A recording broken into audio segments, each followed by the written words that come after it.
पक्ष आहे म्हणूनच दौरा होतोय.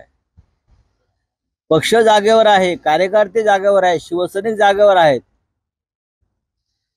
त्यांना मार्गदर्शन करण्यासाठी दौरा होतोय. तो मुख्यमंत्री काय बोलतोय तुमचा पक्ष कुठे आहे? चोरलेला, चोरीचा माल, हपापाचा माल, तो तुमचा पक्ष.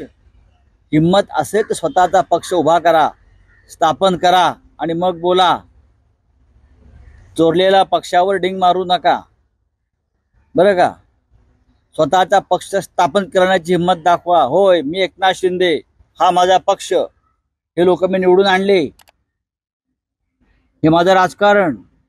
मग तुम्ही कमळाबाईच्या पदरात शिरा, ना तर अजून कशात शिरा, पण तुमचा पक्ष स्थापन करण्याची हिंमत दाखवावी. मग ते एकनाथ शिंदे असतील, ना तर अजित पवार असतील, बरं का. कोणी काकाचा पक्ष चोरतोय, कोणी दुसऱ्यांचा बापाचा पक्ष चोरतोय. हा बाळासाहेबांचा पक्ष आहे, तोच आम्ही पुढे नेतोय. बाळासाहेबांचे विचार विकणाऱ्यांनी, बाळासाहेबांच्या विचारांना मूठमाती देणाऱ्यांनी, सत्तेच्या खुर्चीसाठी सर्व सोडणाऱ्यांनी, हिंदुत्व सोडलं, या महाराष्ट्रातल्या जनतेशी बैमानी केली, विश्वासघात केला, त्यांना आमच्यावर टीका करण्याचा नैतिक अधिकार नाही. ते घाबरलेले आहेत. या डीप क्लीन ड्राईव्हमुळे येणाऱ्या निवडणुकीमध्ये त्यांना क्लीन स्वीप करून टाकेल जनता, याची त्यांना धास्ती आहे.